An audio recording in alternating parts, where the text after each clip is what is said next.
الصلاة إن الله مع الصابرين ولا تقولوا لمن يقتل في سبيل الله أموات بل أحياء ولكن لا تشعرون.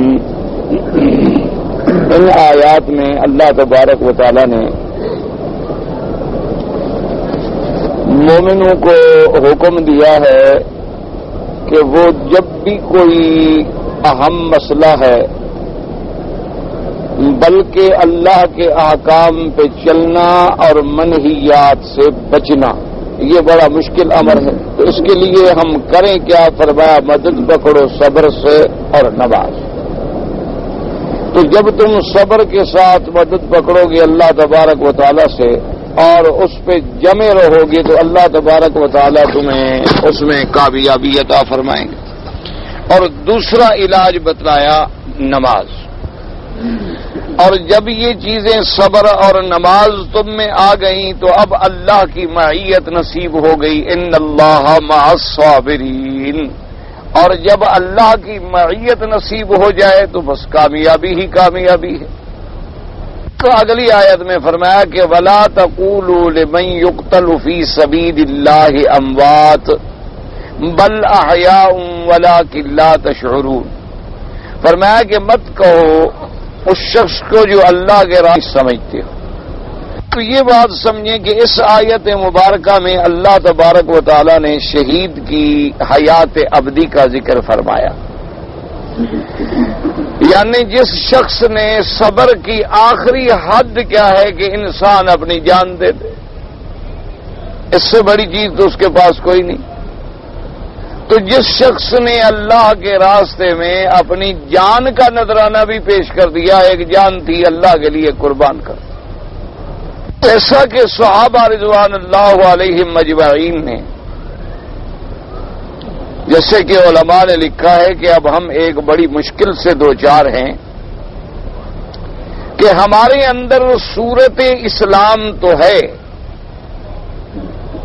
یعنی اسلام کی شکل و صورت تو ہے لیکن حقیقت اسلام نہیں ہے. جب حقیقت اسلام ہوتی ہے تو پھر ہر چیز کی برداشت کرنا، اللہ کے راستے میں جہاد کرنا، اللہ کے راستے میں قربانی دینا سب آسان ہوتا ہے.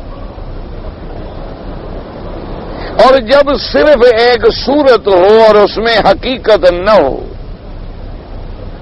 اس کی مثال یوں سمجھیں کہ مثلا ایک آدمی نے شیر کی ایک شکل بنائی اور اتنی اس کی بہترین شکل بنائی کہ آدمی دور سے دیکھے تو معلوم ہوتا ہے کہ حقیقتاً شیر کھڑا ہے اور ہمیں کھا جائے گا. اب شیر کی ایک صورت ہے. اچھا، جس کو پتہ نہ ہو کہ بھئی یہ اصلی ہے یا نقلی، اس کو کچھ ڈر بھی آ جاتا ہے، ڈر بھی جاتا ہے، گھبرا بھی جاتا ہے.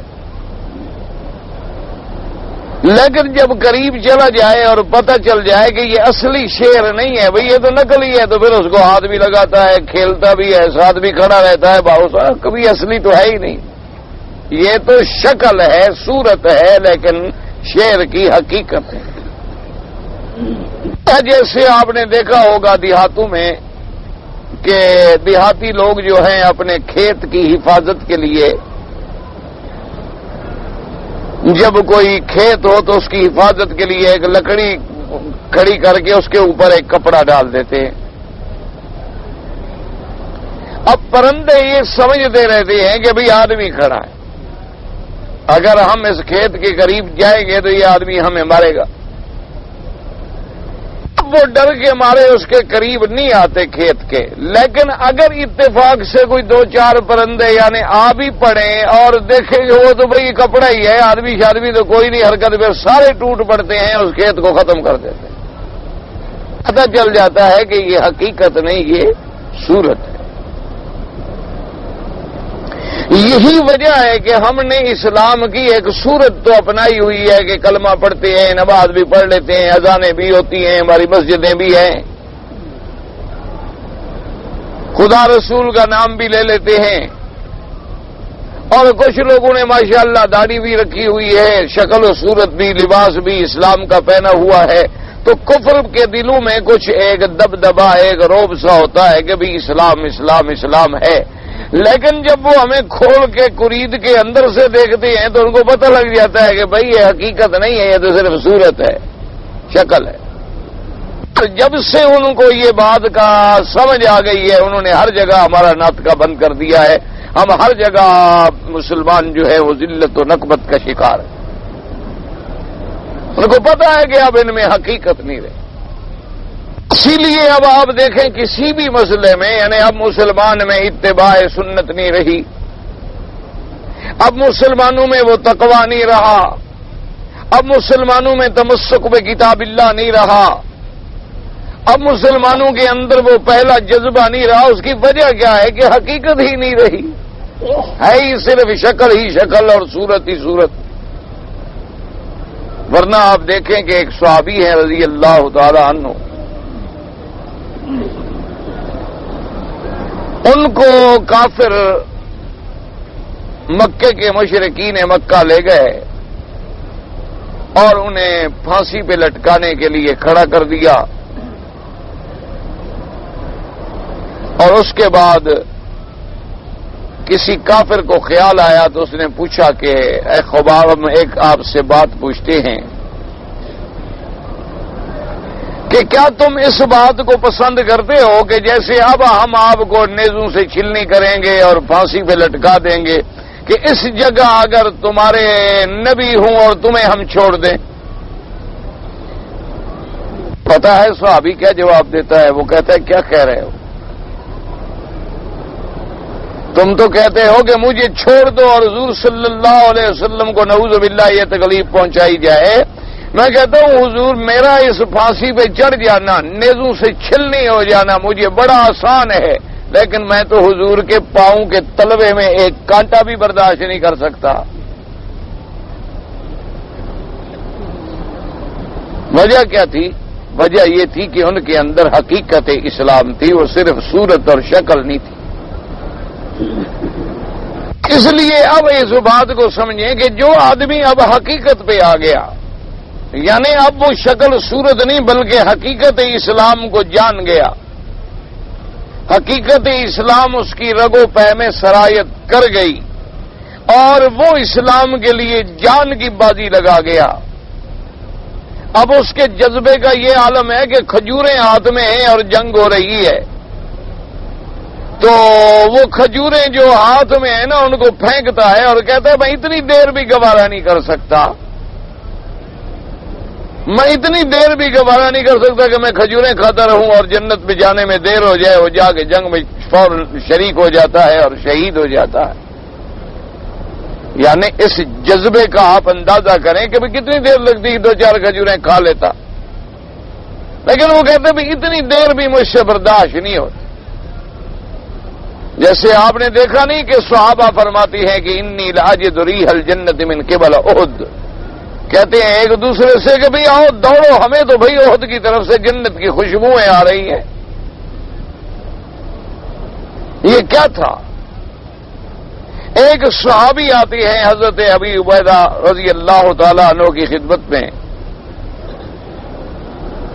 اور آگے کہتی ہیں کہ جناب میں نے تیاری کر لی ہے اب جانے کی۔ میں نے کہا آپ سے السلام علیکم کر لوں اور کوئی کام ہو تو آپ مجھے بتا دیں۔ انہوں نے کہا اچھا تم نے تیاری کر لی ہے تو پھر حضور سے ہمارا سلام کہنا۔ بس اس نے کہا اور گیا اور جنگ میں شہید ہو۔ وہ تیار ہو کے آیا ہے کہ میں نے آج اللہ کے راستے میں شہید ہونا ہے۔ تو اس لیے اب قرآن مقدس ان لوگوں کے بارے میں ہمیں بتلاتا ہے کہ جو حقیقت اسلام کو پا گئے، جن کے دل میں حقیقت اسلام اجاگر ہو گئی، انہوں نے اس روشنی کو دیکھ لیا اور پھر جا کے جان کی بازی لگا دی اللہ کے لیے اور پھر اس میں وہ مارے گئے، تو ان کا کیا مرتبہ؟ اب یہ ضروری نہیں ہوتا، اس دور میں بھی اللہ کا شکر ہے، دیکھا نہیں ہے کہ آپ نے کئی دفعہ کئی مقامات پہ ایسے ایسے نوجوان، ایسے ایسے بچے، ایسے ایسے بالکل یعنی نوشگفتہ پھول جیسے بچے جنہوں نے کبھی لڑائی نہیں کی، کسی کو تھپڑ تک نہیں مارا، لیکن اسلام کے لیے جان کی بازی لگا دی. آپ اندازہ کریں آخر غازی علم الدین کیا تھا؟ کوئی پڑھا لکھا آدمی تھا؟ کوئی دورہ حدیث کا طالب العلم تھا یا قرآن و حدیث کا طالب تھا؟ نہیں، ایک عام آدمی، ایک عام سا نوجوان جسے کوئی زیادہ اتنا تعلق بھی نہیں دین سے، کوئی اتنی وابستگی بھی نہیں ہے، لیکن وہ آیا علماء کے خطابات میں اور علماء کے جلسوں میں بیٹھا. اس کے سامنے ایک بات آئی کہ بھئی ایک پنڈت نے، ایک ہندو نے، ایک بدبخت نے، ایک شقی ازلی نے ایک کتاب لکھی ہے جس میں اس نے میرے مدنی سرکار کی توہین کی ہے. راجپال نے ایک کتاب لکھی تھی اس بدبخت نے، اور یہ ہر دور میں ایسے بدبخت پیدا بھی ہوتے ہیں اور دشمن قوتیں ان کو پیدا بھی کرتی ہے. ایسے بدباطن لوگوں کو خریدا جاتا ہے اسلام کے خلاف زہر اگلنے کے لیے. اس راجپال نے بھی ایک کتاب لکھی جس میں اس نے میرے آقا کے خلاف بڑی گستاخی کی. بس علم دین کے دماغ میں بات آ گئی بس کہ اچھا کہ میرے نبی کا گستاخ، میرے آقا کا گستاخ، میرے آقا کی شان میں گستاخی کرنے والا بھی یہاں اسی شہر میں ہو اور زندہ ہو اور میں بھی زندہ ہوں، پھر کیا ہے اسلام؟ بس فیصلہ کر دیا کہ آج یا ہم نے رہنا ہے یا دشمن نے رہنا. بس جناب پھر جب آدمی موت کا فیصلہ کر لینا پھر اسے دنیا کی کوئی طاقت نہیں ڈرا سکتی. حضرت علی رضی اللہ تعالی عنہ کو ایک دفعہ دوستوں نے کہا، کہنے لگے کہ حضرت علی آپ کبھی کبھی بالکل بادشاہی کرتے ہیں، یعنی اپنے جوش میں آ کر، بہادری میں آ کر جو اصول ہیں، جنگ کے طریقے ہیں، اس کے آداب ہیں، ان سے بھی گزر جاتے ہو اور دشمنوں کی صفوں کے اندر چلے جاتے ہو. یہ تو نہیں کرنا چاہیے، بہادری اس کا معنی تو نہیں. آخر ایک آدمی 2 سے لڑے گا، 10 سے لڑے گا، 20 سے لڑے گا، 500 سے تو نہیں لڑے گا، کتنا بڑا بہادر بھی کیوں نہ ہو جائے. تو آپ بالکل یعنی دشمنوں کے عین درمیان میں پہنچ جاتے ہیں.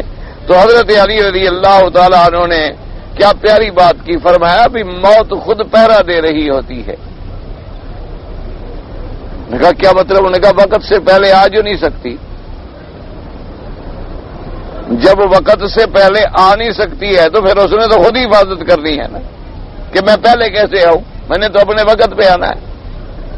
اور جو اس کا وقت مقرر ہے، اگر میں دشمنوں کے اندر بھی نہ جاؤں تو آ جائے گی، گھر میں بھی بیٹھا رہوں تو آ جائے. کتنے لوگ ہیں جو اپنے محلات میں مر جاتے ہیں، کتنے لوگ ہیں جو اسپتالوں میں تمام دنیا کے انتظامات بھی موجود ہوتے ہیں، وہ مر جاتے ہیں. وقت آ گیا، بات ختم ہو گئی.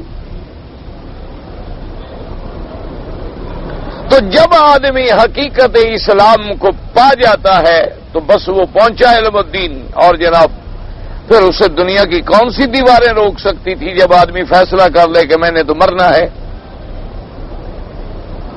پہنچا اور دشمن کو اس نے اللہ کی رحمت سے خنجر مار مار کے ٹکڑے ٹکڑے کر دیا. اور پھر ساری دنیا نے زور لگا لیا. اس دور کے بڑے بڑے نامور وکلا جو تھے انہوں نے زور لگا لیا کہ علم الدین ایک مہربانی کرو، تم جو ہر جگہ کہتے ہو میں نے مارا ہے میں نے مارا ہے، تو پھر تمہارا مقدمہ کیا لڑیں ہم؟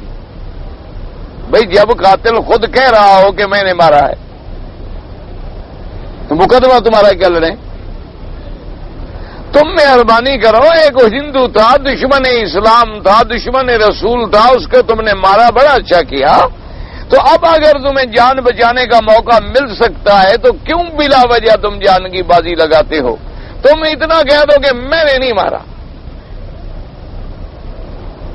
پھر ہم جانے ہمارا کام جانے، ہم مقدمہ جیت جائیں گے. کیونکہ عینی شہادت کوئی نہیں ہے جس نے آنکھوں سے دیکھا ہو تمہیں مارتا ہوا، اور جھوٹے گواہوں کو توڑنا بڑا آسان ہوتا ہے. اس نے کہا کہ بھائی جو مرضی ہے کہہ لو، میں نے جھوٹ نہیں بولنا، میں نے مارا ہے. انہوں نے اس وقت کے کچھ بزرگوں کو تیار کیا کہ بھئی آپ سمجھائیں اس کو، یہ تو اللہ کا بندہ زبردستی پھانسی چڑھتا ہے۔ وہ اس کو سمجھانے کے لیے گئے، انہوں نے کہا تو وہ رونے لگ گیا، انہوں نے کہا کیا بات کیا ہے علم الدین کیوں روتی ہو؟ اس نے کہا کیا کہہ رہے ہو، مجھے تو الحمدللہ کوئی رات ایسی نہیں گزرتی جب اس کوٹھڑی میں حضور کی زیارت نہ ہوتی ہو صلی اللہ علیہ وسلم۔ مجھے تو میرے آقا کی زیارت ہوتی ہے اور حضور میرے انتظار میں ہے، میں کیوں جھوٹ بولوں، میں نے تو جانا ہے۔ یہ کوئی بہادری ہے کہ میں نے حضور کا دشمن مارا ہے، اب میں کہوں کہ میں نے نہیں مارا، اپنی ساری نیکی ختم کر دوں؟ مجھے کیا پٹی پڑھانے آیا ہو؟ مجھے نہیں چاہیے زندگی، میں نے تو زندگی اللہ کے نام پہ قربان کر دی۔ مجھے نہیں چاہیے جوانی، ماں روک رہی ہے، چیخ رہی ہے، رو رہی ہے، اور کہا جو مرضی آئے کر۔ ہم نے جو چیز دیکھ لی ہے، اب حقیقت ہمیں سمجھ آ گئی ہے کہ اسلام کیا ہے۔ اب دنیا کی کوئی طاقت ہمیں نہیں روک سکتی۔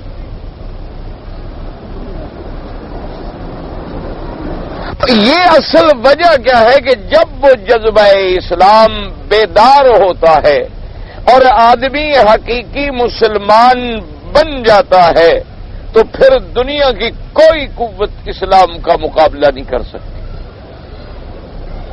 دنیا کی کوئی طاقت اسلام کے سامنے نہیں آ سکتی۔ وجہ کیا ہے کہ وہ اسلام کی حقیقت پیدا کرو کہ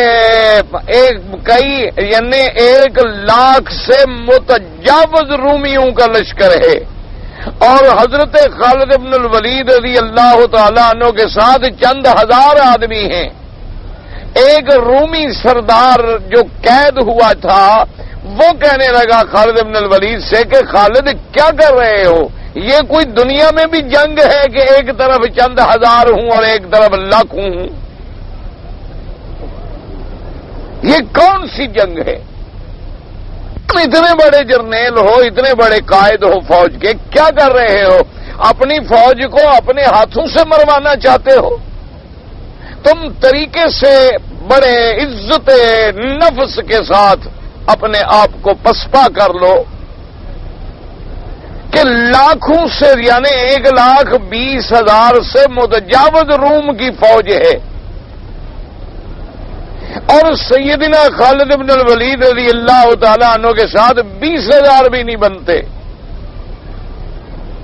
تو ان کا ایک سردار جو قید میں تھا، اس کے دماغ میں آئی بات، وہ الٹا نصیحتیں کرنے لگا خالد کو کہ خالد بن الولید 20,000 آدمی کو 1,20,000 کے ساتھ لڑانا تو خودکشی ہے۔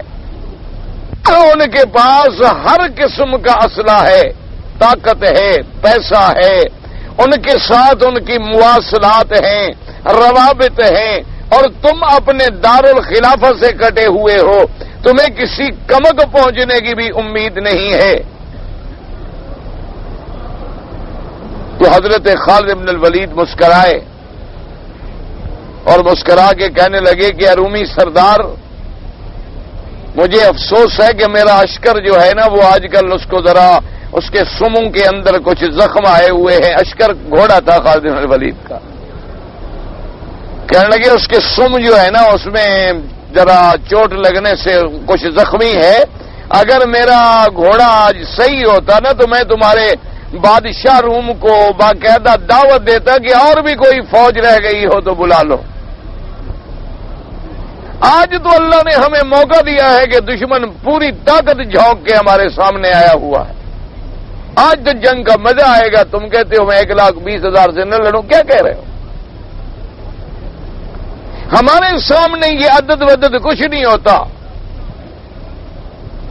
میں نے کہا عجیب بات ہے، اور خالد نے جنگ لڑی اور اللہ نے فتح دی۔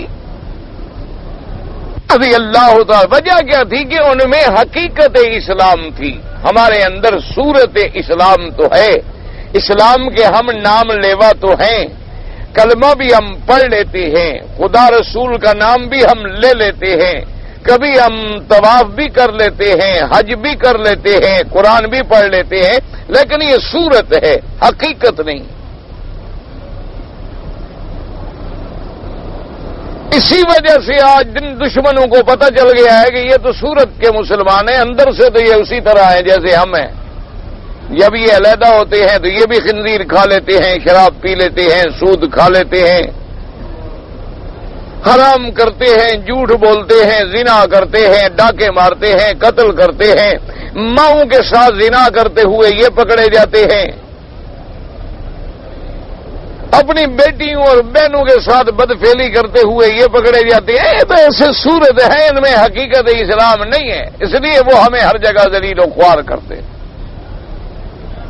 جب ہم میں ایک صورت کا ہونا بھی غنیمت ہے کہ صورت تو ہے، لیکن اگر یہ حقیقت میں بدل جائے تو پھر دنیا کی کوئی طاقت ہمیں شکست نہیں دے سکتی، اور دنیا کی کوئی طاقت اسلام کا مقابلہ نہیں کر سکتی. کہ مسلمان تو گھاٹے میں ہو نہیں سکتا. حضور نے فرمایا کہ مسلمان ہر حالت میں نفع میں ہے. صحابہ نے پوچھا کیسے یا رسول اللہ؟ فرمایا کہ اگر اس پر مصیبت آئے صبر کرتا ہے، اگر اس کو خوشی ملے شاکرا شکر کرتا ہے، وہ تو دونوں حالتوں میں کامیاب ہے. یعنی مصیبت آ گئی صبر کیا تب اس کے درجات بلند ہو گئے، اور اگر کوئی خوشی کا موقع ملا اللہ کے آگے سر نگو ہو گیا، شکر گزار ہو گیا اور درجات بلند ہو گئے. مسلمان تو نہ غم میں کوئی نقصان میں ہے نہ خوشی میں نقصان میں. اور اسی طرح فرمایا نہ زندگی میں نقصان میں ہے نہ موت میں نقصان میں.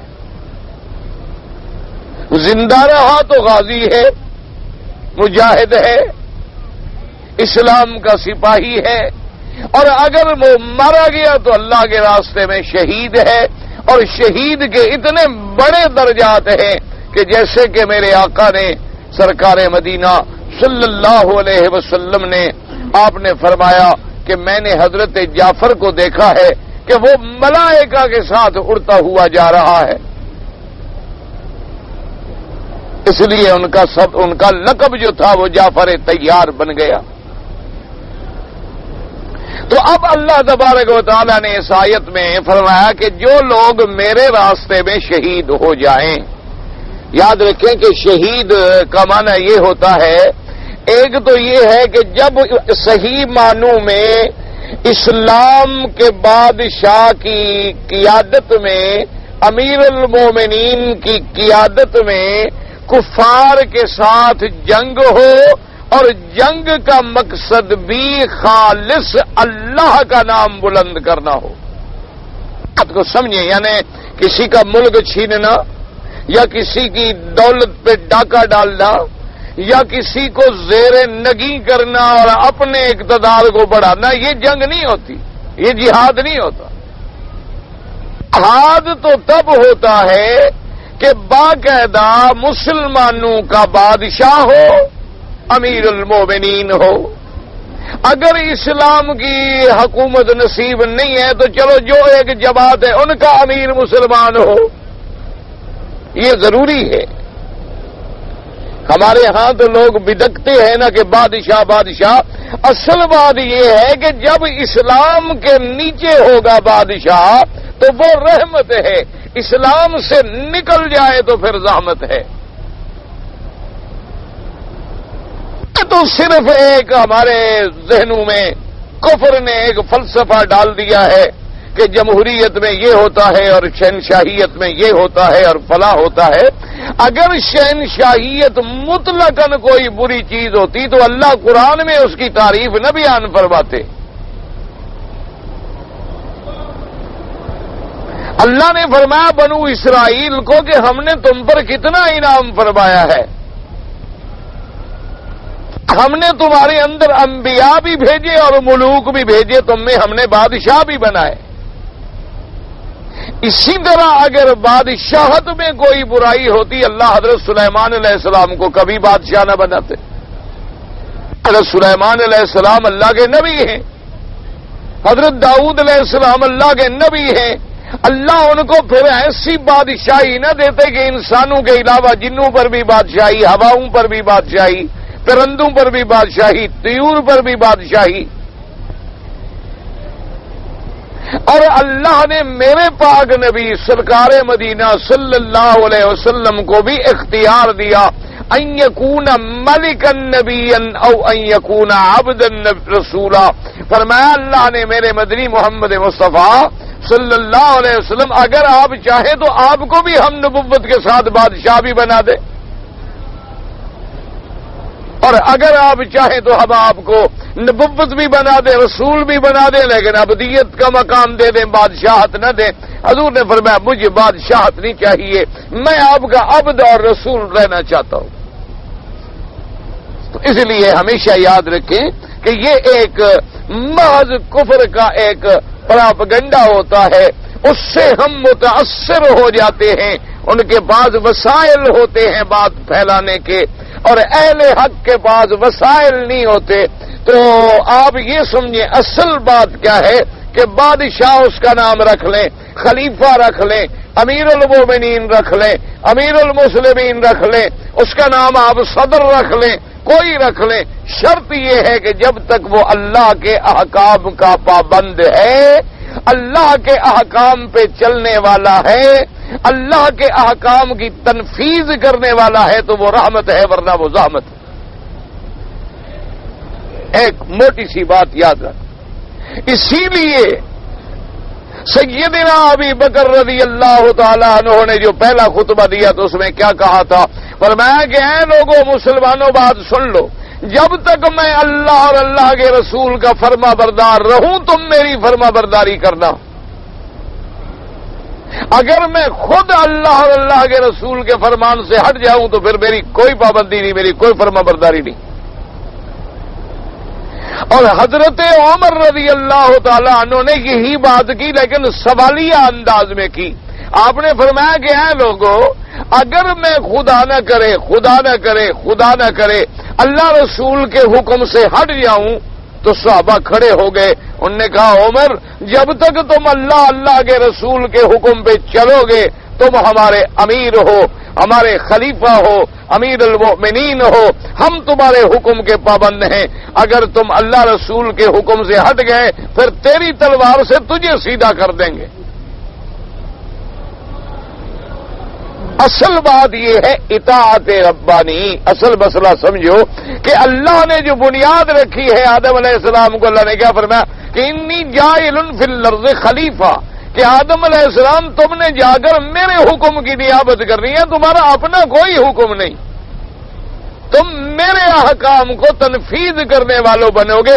یہ نہیں کہ تم اپنا جب چاہو قانون بنا لو، جب چاہو نظام بنا لو، جب چاہو بچے مارنے کے لیے بھی اجازت دے دو، جب چاہو مرد کو مرد سے بدفعلی کی اجازت دے دو، جب چاہو عورت کو جنسی تعلیم دے کے بے حیا بنا ڈالو، جب چاہو اس کے لیے بڑے بڑی جلسے اور بڑی بڑی کانفرنسیں منعقد کر ڈالو، اور پھر کہو کہ ہم مسلمان بھی ہیں،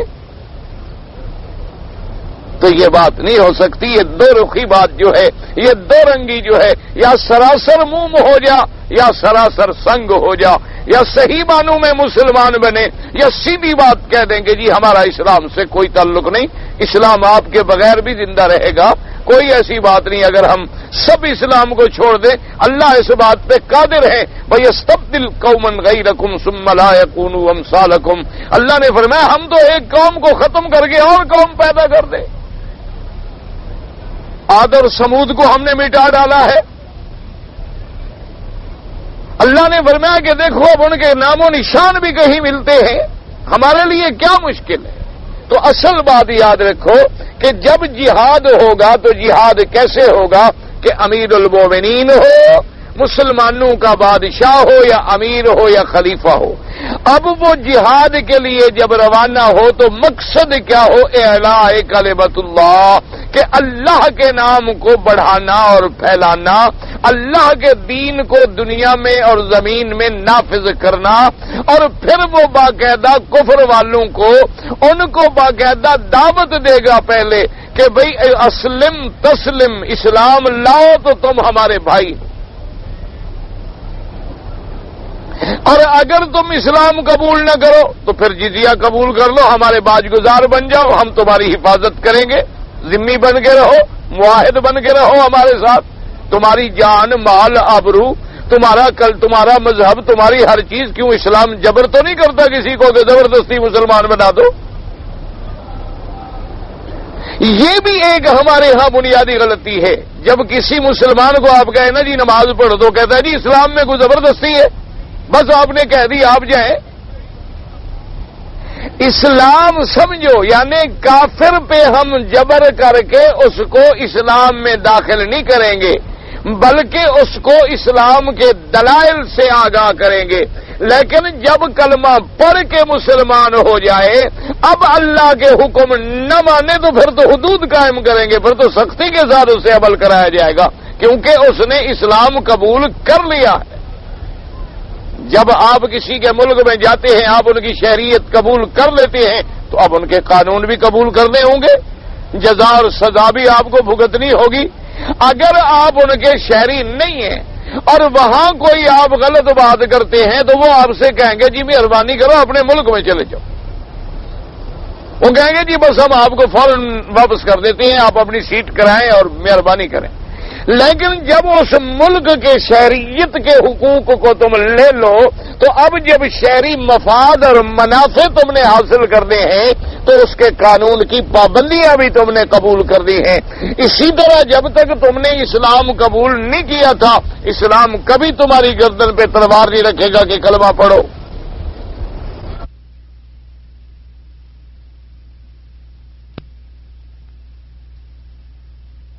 اور کوئی نہیں پڑھتا جی آزادی ہے ٹھیک ہے, ایک آدمی نہیں پڑھتا کیا ہو گیا وہ مسلمان نہیں, یہی ہے نا نماز نہیں پڑھتا نا. جیسے مجھے ایک دفعہ ایک دوست سے ملاقات ہوئی ماشاءاللہ اب تو شاید وہ ریٹائر ہیں, وہ ماشاءاللہ بڑے مشہور جج رہ چکے ہیں. اب میرے خیال میں کافی عرصہ ہو گیا ملاقات بھی نہیں ہوئی, اندازہ بھی یہی ہے کہ وہ ریٹائر ہے. اتفاق سے بات چل پڑی, ایک اور شریف آدمی کا نام آیا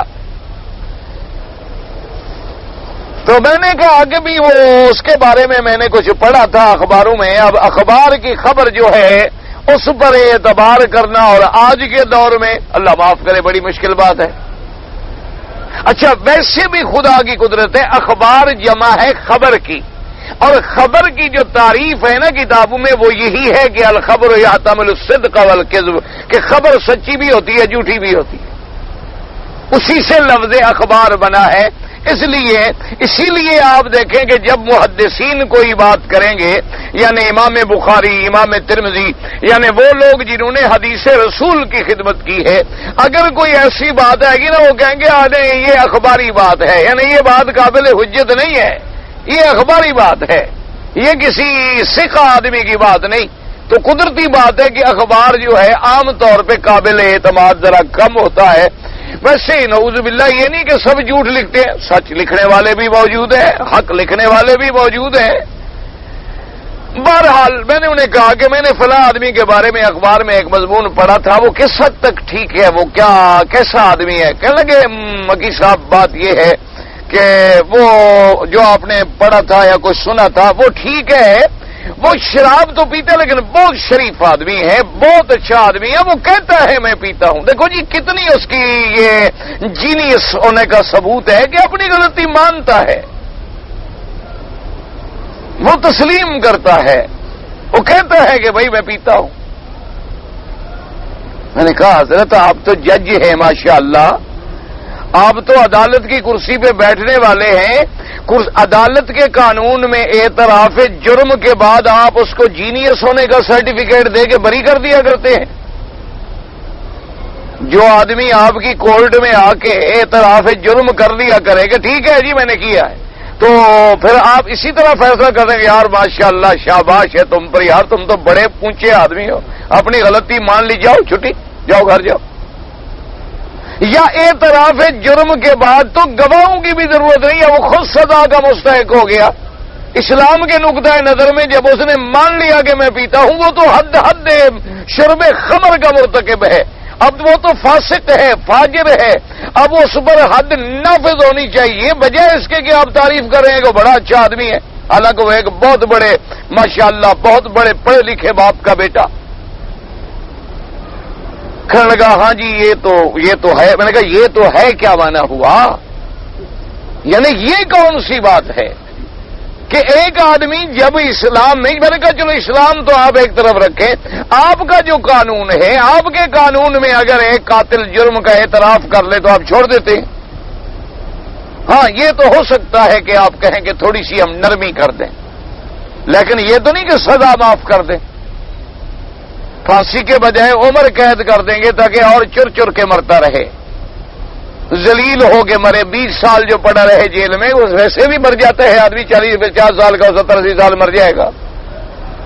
تو یہ جب سوچ ہماری بن جائے نا جی، تو پھر اسلام کی باتیں ہمیں سمجھ نہیں آتی۔ اسلام جبر نہیں کرتا، لیکن جب آپ مسلمان ہو گئے، اب آپ نے اسلام کو خود قبول کیا یا اسلام نے کوئی زبردستی آپ کو بلایا تھا؟ قبول کیا تو مانو، تسلیم کرو۔ تو اب بادشاہ اس کو دعوت دے گا کہ اسلم تسلم، جیسے میرے آقا خط لکھتے تھے بادشاہوں کو، حضور نے خط لکھے بادشاہوں کو کہ مسلمان ہو جاؤ، ہمارے بھائی ہو، مسلمان نہیں بنتے ہو جزیہ ادا کرو، وہ نہیں دیتے ہو پھر میدان جنگ میں تمہارا ہمارا فیصلہ ہوگا۔ اور جب جنگ ہو تو اتنی اللہ کے لیے ہو کہ ذرا ریا کا شبہ نہ آئے۔ یعنی مکہ پہ جب حضور صلی اللہ علیہ وسلم تشریف لا رہے ہیں، فتح مکہ کے موقع پر حضور پاک نے ایک صحابی کو جھنڈا دیا، پرچم دیا، اس صحابی نے خوشی میں آ کر، جوش میں آ کے پرچم کو یوں لہرایا۔ اچھا، پرچم کا لہرانا کوئی ایسی بات نہیں، جنگ میں تو ہوتا ہے نا کہ آدمی اپنی بہادری، اپنی شجاعت کا اظہار کرے۔ حضور نے فرمایا اس سے پرچم لے لو۔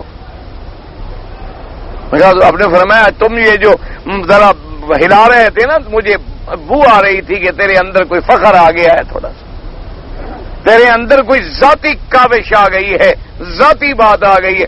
اب دیکھیں کہ وہ لوگ جنہوں نے صحابہ پر ظلم و ستم کے پہاڑ توڑ ڈالے، یعنی کوئی تاریخ میں ایسا ظلم نہیں جو مکے والوں نے صحابہ پہ نہیں کیا، لیکن اس کے باوجود جب حضور صلی اللہ علیہ وسلم آئے، آج طاقت بھی ہے، آج قوت بھی ہے، اور بعض صحابہ کی زبانوں پہ یہ لفظ بھی نکل گیا کہ لا قریش بعد الیوم، کہ آج کے بعد قریش کا کوئی بچہ بھی نہیں بچے گا۔ اللہ نے ہمیں اتنی طاقت دی ہے کہ آج ہم بدلہ لیں گے۔ اور حضور پاک میرے آقا سرکار مدینہ صلی اللہ علیہ وسلم حبیب کبریا کا یہ عالم ہے، صحابہ کہتے ہیں کہ حضور کی گردن مبارک جھکتی جا رہی ہے، جھکتی جا رہی ہے، اور اونٹنے کی گردن سے لگ گئی حضور کی گردن کہ میں یوں کر کے نہ چلوں کہیں میرا مولا ناراض نہ ہو جائے کہ آج میں مکہ فتح کرنے جا رہا ہوں تو اکڑ جاؤں۔ اور پھر اس اللہ کے پیغمبر نے اعلان کیا، فرمایا لوگوں خبردار، کسی عورت کو قتل نہیں کرنا، کسی عورت پہ تلوار نہیں اٹھانی۔ ہاں، اگر وہ عورت خود تلوار لے کے لڑنے کے لیے مقابلے پہ آئے تو پھر اس کے ساتھ لڑنا جائز ہے، ورنہ عورت کے پاس تلوار بالکل نہیں اٹھانی، کسی بچے پہ تلوار نہیں اٹھانی، کسی بوڑھے پہ تلوار نہیں اٹھانی۔ اور حضور نے فرمایا جو اپنی تلوار پھینک دے بس اس کو بھی امان دے دینی ہے، اور جو حرم میں چلا جائے اس کو بھی امان دے دینی ہے، جو ابو سفیان کے گھر میں داخل ہو جائے اس کو بھی امان دے دینی ہے، جو اپنے گھر کا دروازہ اندر سے بند کر دے اس کو بھی امان دے دینی ہے۔ صحابہ کہتے ہیں تو امان کا شور ہو گیا، ہم سمجھتے تھے کہ آج قریش کے بچے کو ہم قتل کر ڈالیں گے، اور حضور پاک نے تو امان امان امان، کیونکہ مقصد تو اللہ کا دین ہے، مقصد ذاتی غصہ تو ہے نہیں، ذاتی بدلہ لینا تو ہے نہیں، ذاتی رنج تو ہے نہیں، آپ نے سب کو امان دے دی۔ تو یہ جب جہاد ہوگا یاد رکھو، اس میں جو مسلمان لڑتے ہوئے شہید ہوگا تو وہ شہید ہے، ایک۔ نمبر 2، اگر حضور نے فرمایا کوئی آدمی مثلا اللہ نہ کرے کوئی بدبخت آدمی تیرے گھر میں گھس آئے، تیری بے عزتی کرنا چاہتے ہیں، آدمی اپنی بیوی، اپنی بیٹی، اپنی بہن کی عزت بچانے کے لیے لڑا ان سے اور مارا گیا، یہ بھی شہید ہے۔ اسی طرح حضور نے فرمایا کہ اگر کوئی آدمی من قتل دون عرضہ دون مالہ، کہ مثلا تیرے گھر میں کوئی آدمی آ گیا ڈاکہ مارنے کے لیے، تیرا مال لوٹنے کے لیے، اب تو اٹھا اپنا مال کے تحفظ کے لیے، لڑائی ہو گئی، تو مارا گیا تو تو شہید ہے۔ یعنی اگر وہ اللہ کے دین کے لیے لڑے، سب سے بڑی شہادت کا مرتبہ تو وہ ہے جو جہاد ہے، جس کو جہاد حقیقی کہیں گے۔ لیکن ان کو بھی حضور پاک نے مرتبہ دے دیا شہادت کا، گو اس مرتبے پہ نہ پہنچے لیکن ان پر بھی شہید کا اطلاق ہوتا ہے، یعنی اس حقیقی شہید کا مقابلہ یہ نہیں کر سکتے۔ اسی طرح اگر کوئی سپاہی ڈیوٹی پہ مارا گیا، اپنی وردی میں ڈیوٹی کے عالم میں مارا گیا ہے، وہ بھی شہید ہے۔ اسی طرح کوئی مسلمان سپاہی بارڈر پہ پہرا دے رہا تھا، دشمن نے گولی ماری، مارا گیا، وہ بھی شہید ہے۔ لیکن اصل شہید وہ ہے جو اللہ کے راستے میں جہاد کرتے ہوئے اللہ کے دین کی سر بلندی کے لیے لڑے اور اس کو تلوار لگے یا گولی لگے یا کچھ لگے، شہید ہو جائے۔ اب جناب اس کا مرتبہ دیکھیں کہ حضور نے فرمایا اور اللہ نے فرما دیا کہ جو شہید میرے راستے میں ہو جائے تم اس کو مردہ بھی نہ کہو، وہ زندہ ہے۔ اب زندہ ہونے کا کیا معنی ہے، اس مسئلے کو سمجھیں۔ اب حقیقت میں تو ہمارے سامنے یعنی وہ مارا گیا، اس کا بدن کٹ گیا، ٹکڑے ہو گیا، اس کے وجود کے بعض اوقات تو ریزے بھی نہ ملے، بعض اوقات ٹکڑے جمع کر کے ہم نے قبر میں دفن کر دیا، لیکن اللہ فرماتے ہیں کہ وہ زندہ ہے۔ تو اس لیے علماء نے فرمایا اس بات کو سمجھو کہ ہر عالم کے مسئلے الگ ہوتے ہیں۔ یہی وہ مسئلہ ہے جس میں آگے آج کل لوگ بڑے اللہ معاف کرے ایک دوسرے سے لڑائیاں اور جھگڑے اور ایک دوسرے پر کفر کے فتوے اور ایک دوسرے کے خلاف سر پھٹول اور جنگیں لڑتے ہیں۔ کیوں بھئی، اگر شہید زندہ ہے تو نبی کا شان تو شہید سے بھی زیادہ ہے، اللہ کے انبیاء کا شان، کیوں شہید تو اسی نبی کا کلمہ پڑھتا ہے۔ اگر وہ اس پیغمبر کا کلمہ نہ پڑھے تو شہید کے مرتبے پہ نہیں پہنچ سکتا۔ تو شہید کا مرتبہ تو بہت چھوٹا ہے نبی کے مقابلے پر، نبی کا تو مقام بہت بلند ہے۔ تو اس لیے اب جناب مسئلہ ہو جاتا ہے کہ بھی مرنے کے بعد جو زندہ ہیں تو بعض لوگ اس میں اتنا تجاوز کر جاتے ہیں کہ زندگی کا معنی یہ ہے کہ جیسے اب دنیا کی زندگی ہے۔ تو اس مسئلے کو سمجھیں، موٹی سی بات یاد رکھیں کہ ہر عالم کے احکام الگ ہوتے ہیں۔ کیا معنی ہے کہ اللہ تبارک و تعالی نے جب عالم ارواح میں تمام مخلوق کے ارواح کو اکٹھا کیا تھا، اس کا نام ہے عالم ارواح۔ اچھا، اس وقت ارواح سے اللہ نے ایک وعدہ لیا تھا، الستو بربکم قالوا بلا، کیا میں تمہارا رب نہیں ہوں؟ نے کہا جی آپ رب ہیں۔ اچھا، اب روحوں نے کیسے بات کی تھی، وہ کیسے بولے تھے، اللہ تبارک و تعالیٰ نے ان سے کیسے یہ وعدہ لیا تھا، اور پھر ان روحوں کے بارے میں کیسے یہ فیصلہ ہوتا تھا ایک لطیف چیز کے بارے میں کہ یہ فلاں کا روح ہے، یہ فلاں کا روح ہے، یہ فلاں کا روح ہے، یہ انبیاء کے ارواح ہے، یہ شہداء کے ارواح ہے، یہ صالحین کے ارواح ہے، یہ کس کس کے ارواح ہے۔ اب اس بات کو کوئی سمجھ نہیں سکتا، وہ عالم ہی الگ ہے۔ جب وہ عالم الگ ہے، اس عالم کو ہم نے دیکھا نہیں تو کوئی سمجھنے کا سوال ہی پیدا نہیں ہوتا۔ جیسے یوں سمجھ لیں کہ ایک مینڈک کنویں میں ہوتا ہے، اس کو اگر اتفاق سے کوئی ندی نالے کا مینڈک اٹھا کے آپ کنویں میں پھینک دیں اور وہ اس کو کہے گی یار میرے ساتھ چلو، تم کیا اتنی چھوٹی سی جگہ پہ پھنسے، وہ تو بڑی مزے ہیں، میلوں میں نہریں ہیں، جدھر چاہو سیریں کرو، جدھر چاہو پھرو۔ کہتے یار کیسی بات کرتے، اس سے بھی کوئی بڑی نہر ہو سکتی ہے، کیونکہ اس نے تو دیکھی ہوئی ہے نا۔ اب ایک بچہ ماں کے پیٹ کے اندر ہے، اس کے لیے بس وہی دنیا ہے، اسے تو نہیں پتا کہ اتنی بڑی دنیا میں مجھے جانا ہے، زمین پہ جانا ہے، آسمانوں کے نیچے رہنا ہے۔ اس کے لیے تو وہ کائنات وہی ہے جو ماں گھرے میں، وہ باہر آیا ہی نہیں، تو اس دنیا کی باتیں وہ آپ کیسے سمجھے یا کیسے سمجھائیں یا کیسے سمجھ سکتا ہے؟ تو اس لیے ہمیشہ یاد رکھیں کہ ایسے عالم جتنے ہیں وہ عالم غیب ہوتے ہیں، اور غیب کا علم ما سوائے اللہ کے اور کسی کو نہیں۔ ایک موٹی سی بات یاد رکھ لیں، اللہ کی رحمت سے پھر کوئی جھگڑا نہیں ہوگا کہ جتنے عالم ہیں، مثلا عالم ارواح ہے، ایک عالم غیب ہے، قرآن میں ذکر آ گیا، ہمارا ایمان ہے، ورنہ ہم اس کیفیت کو بیان نہیں کر سکتے چونکہ ہم نے وہ عالم دیکھا ہی نہیں۔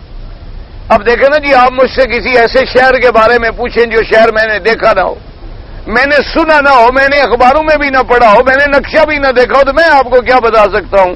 اور اس کے بعد آپ کہیں گے جی آپ اچھے مولوی ہیں، آپ لوگوں کو تفسیر ابن کثیر پڑھاتے ہیں، مجھے نہیں بتاتے کہ فلاں شہر کیسا ہے۔ بھائی میں نے دیکھا ہی نہیں تو میں کیا بتا سکتا ہوں؟ تو اس لیے یہ جتنے عالم ہیں، عالم ارواح ہے، یہ عالم غیب ہے، عالم برزخ ہے، یہ عالم غیب ہے، عالم آخرت ہے، یہ عالم غیب ہے۔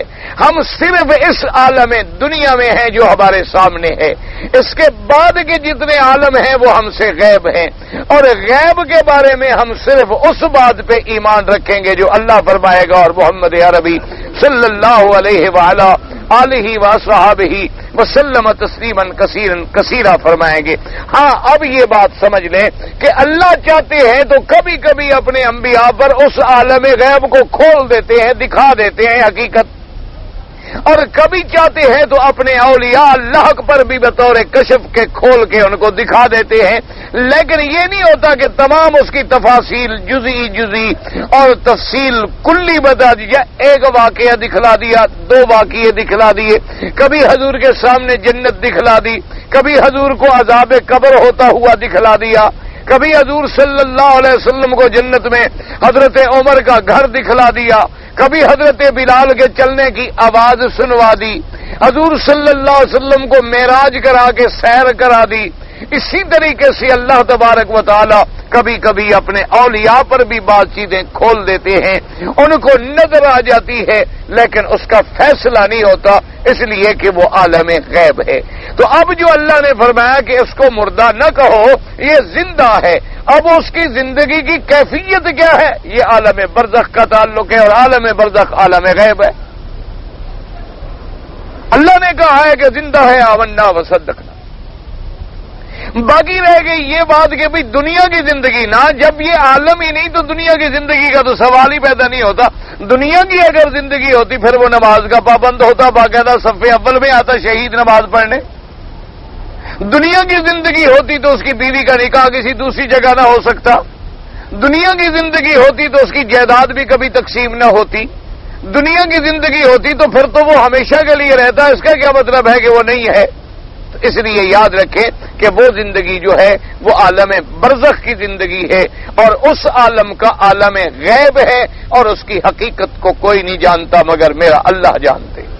جیسے کہ حضور پاک صلی اللہ علیہ وسلم نے فرمایا، میں نے موسیٰ علیہ السلام کو قبر میں دیکھا، فرمایا میں نے موسیٰ علیہ السلام کو دیکھا قبر میں کہ نماز پڑھ رہے ہیں۔ بھئی وہ نماز کیسی تھی؟ اس کی کیفیات کیا تھی؟ موت کے بعد تو کوئی نماز ہے نہیں، وہ تلذذاً اور عبادت یعنی لذت کے طور پہ اگر فائدہ اٹھا رہے تھے تو کیا اسی وجود کے ساتھ تھے، یا اللہ نے ان کے کسی اور خاص وجود عطا فرمایا تھا؟ کیونکہ یہ عالم غیب کا معاملہ ہے، اس لیے ہمیں اس پر اتنی ایمان ہے جتنی غیب کے مالک نے بتلایا ہے۔ اس سے ہم آگے قدم رکھیں گے تو پھر ٹھوکر کھائیں گے، اس سے اگر ہم انکار کریں گے تب بھی ٹھوکر کھائیں گے۔ تو ہمارا ایمان ہے، جیسے کہ ایک حدیث مبارک میں آیا، حضور صلی اللہ علیہ وسلم نے ارشاد فرمایا کہ شہداء کے ارواح جو ہیں ان کو جنت کے سبز پرندوں کے اندر داخل کیا جاتا ہے، اور وہ پرندے جنت میں اڑ رہے ہیں، ان کو سیریں کرا رہے ہیں۔ لیکن ایک مسئلہ اور سمجھ لو کہ ایک مسئلہ ہے اللہ معاف کرے حلول کا اور ایک تناسخ کا، جیسے ہندو کا عقیدہ ہے کہ بھئی ہمارے باپ کی روح جو ہے اب کوے میں آ گئی ہے۔ ہندو لوگ جو ہے نا جی وہ اپنے باپ کو جلا آتے ہیں، مر گیا جل گیا جو بلا ہو گیا ہو گیا، واپس آ کے کبھی کبھی کہتے ہو کبا آ جائے نا فوراً اس کے بعد گھر میں، اور وہ کہاں کرنے لگے، کہتے ہو ہمارا باپ آ گیا، باپو آ گیا ہے، اس کی روح جو ہے نا کوے میں آ گئی، اس کو روٹی ڈالیں گے، بابا آیا ہوا ہے۔ اچھا کبھی کتے میں آ جاتی ہے، کبھی کوے میں آ جاتی ہے، کبھی جانور میں آ جاتی ہے، کبھی کسی میں آ جاتی ہے۔ تو یہ معنی نہیں ہے کہ جنت کے اندر اگر شہداء کے روح جو ہیں وہ بھی پرندوں میں ڈالے جائیں، پھر تو وہ کہیں گے جب تمہاری حدیث میں ہے تو ہمارا باپ کیوں نہیں آ سکتا؟ مسئلہ سمجھیں، ان کا عقیدہ یہ ہوتا ہے کہ اب اس کوے میں ہمارے باپ کی روح آ گئی، کوے کی روح نہیں رہی۔ سمجھے مسئلے کو؟ یعنی کوے کی روح جو تھی اس کے بجائے ہمارے باپ کی روح داخل ہو گئی۔ اب جسد تو کوے کا ہے لیکن روح اندر صرف ہمارے باپ کی ہے، یہ چیز شریعت کے خلاف ہے۔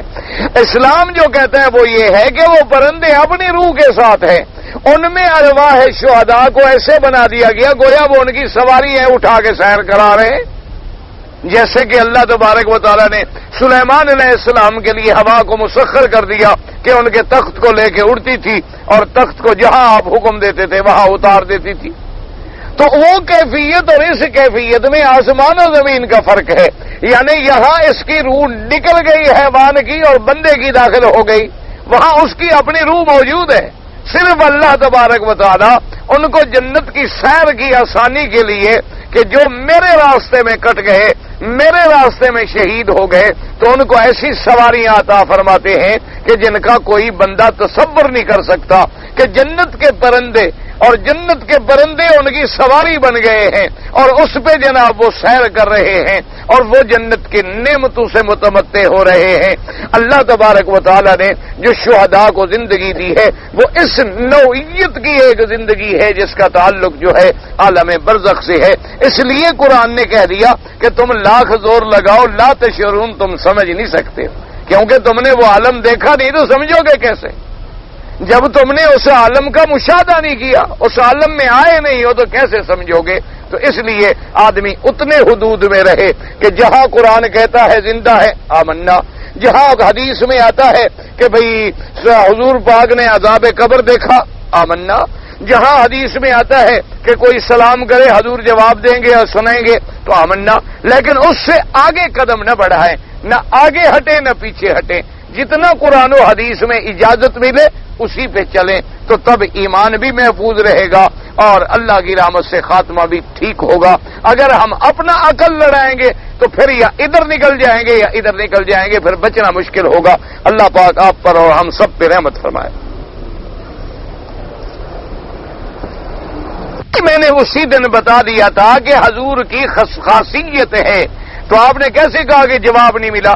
بھئی حضور کی 9 بیویاں تھیں، میں نے نہیں بتلایا تھا کہ حضور آگے بھی دیکھتے تھے پیچھے بھی دیکھتے تھے، حضور کے پسینے میں عطر کی خوشبو تھی، حضور کو اللہ نے 100 مرد کی قوت دی تھی، تو یہ نبی کا خاصہ ہے.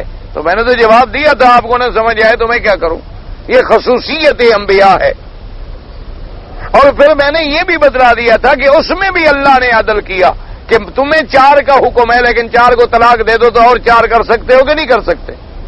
اگر ایک مر جائے تو اور بیوی کر سکتے ہو کہ نہیں کر؟ لیکن اللہ نے اپنے نبی کو پابند کر دیا کہ لا یحل لک النساء من بعد، بس اب آپ تبدیلی نہیں کر سکتے، نہ اور نکاح کر سکتے ہیں، نہ ان میں کوئی مر جائے تو اس کے قائم مقام کر سکتے ہیں، نہ ان کو طلاق دے کے ان کے بجائے کوئی اور بیوی لا سکتے ہیں. تو وہاں یہ پابندی بھی لگا دی.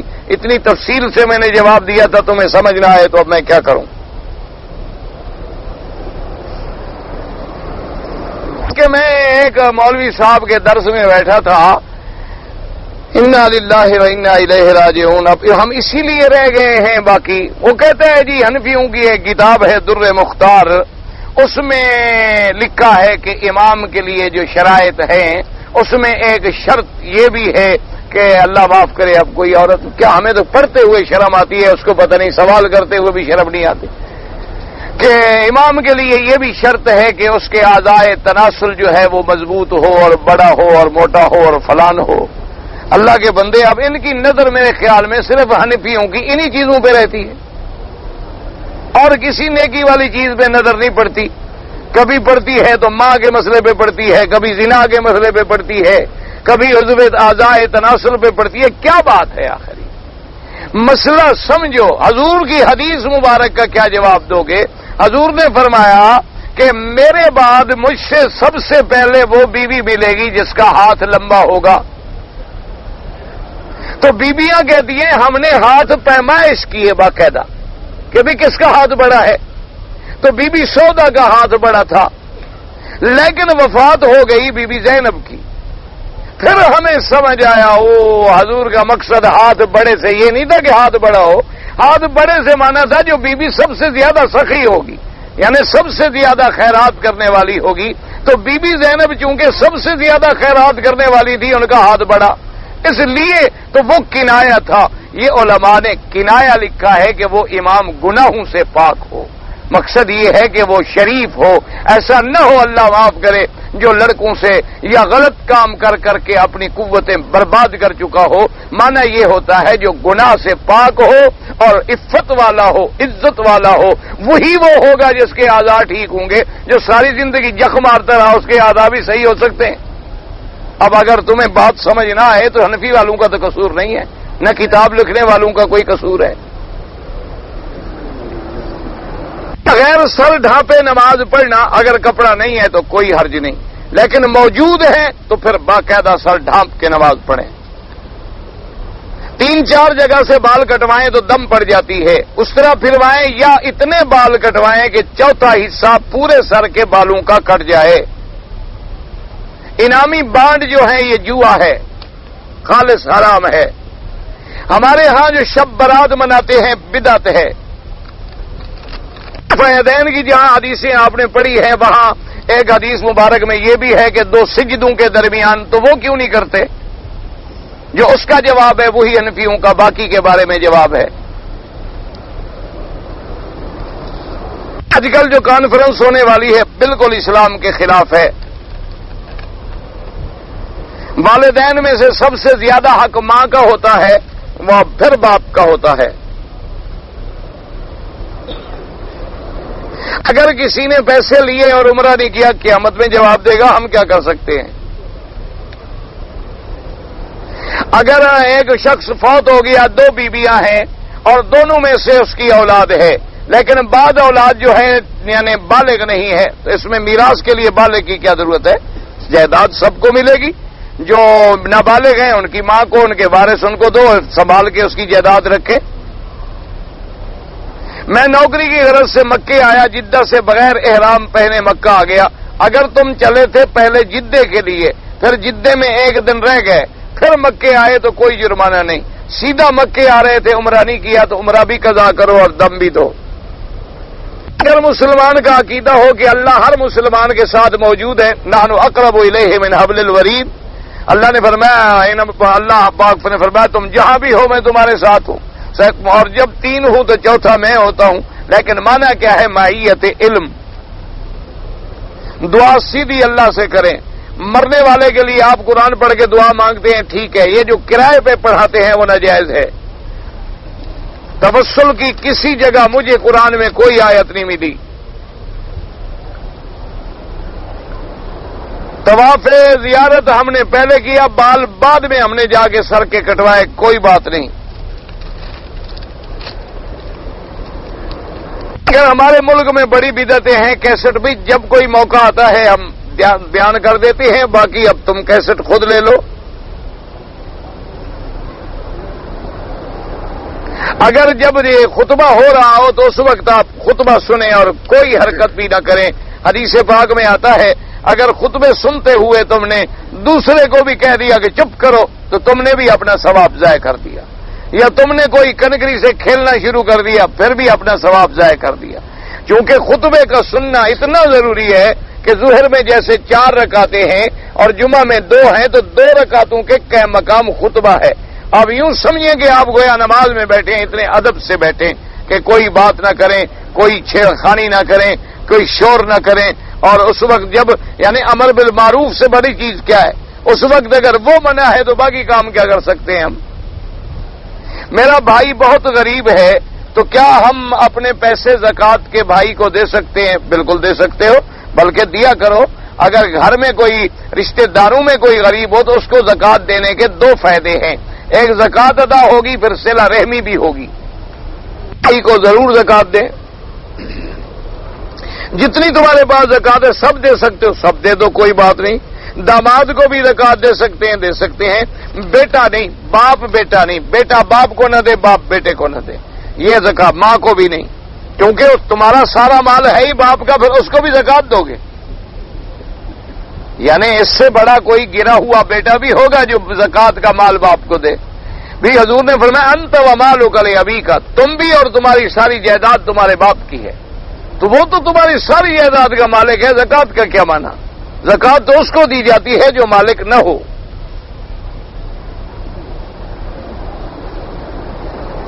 کہتے ہیں جی ہمیں راستے میں مثلاً گزر رہے تھے اور مکان کے اوپر سے پانی پھینکا گیا، ہمیں پتہ نہیں ہے کہ پانی پلید تھا یا پاک تھا، تو حالات کو دیکھیں، اگر شبہ ہے کہ پلید تھا تو دھو ڈالیں، اگر تمہارا گمان اسی طرف ہے، دیکھو نا جی آخر گندا پانی ہے، کوئی ہوا آئے گی، اندازہ ہوگا کہ بھئی یہ پرنالے سے آیا ہے، پانی میلا ہے، پانی سفید ہے، تو اندازہ تو اب آپ نے لگانا ہے۔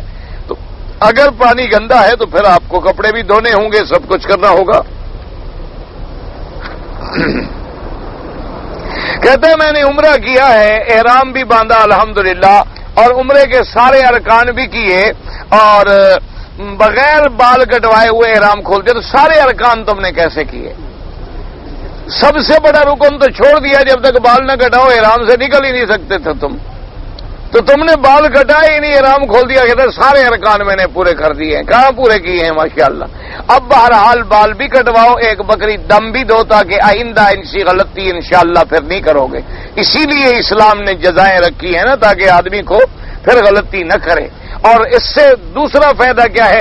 دم دو گے تو غریب گوشت بھی کھا لیں گے، تو دو فائدے ہو جاتے ہیں، اس کو تنبیہ ہو جاتی ہے اور غریبوں کو خوراک مل جاتی ہے۔ واللہ تعالی عالم وعلمہ وتم۔ اللہم صلی علی سیدنا محمد وعلی آل سیدنا محمد وبارک وسلم۔ یا اللہ یا رحمان یا رحیم یا حی یا قیوم یا ذی الجلال والاکرام، یا الہی الہنا الہ کل شیء، الہ واحدا لا الہ الا انت، یا الہ العالمین عالم اسلام پہ اپنی رحمتیں نازل فرما۔ یا اللہ اسلام کی عزت کا فیصلہ فرما اور کفر کی ذلت کا فیصلہ فرما۔ اللہم اجعلنا وللمسلمین من كل هم فرجا ومن كل ضيق مخرجا ومن كل بلاء عافية۔ اللهم فرج هم المهمومين، نفس كرب المكروبين، واقض الدين عن المدينين، واشفنا واشف مرضانا ومرضى المسلمين۔ ربنا آتنا في الدنيا حسنة وفي الآخرة حسنة وقنا عذاب النار۔ صلى الله تعالى على خير خلق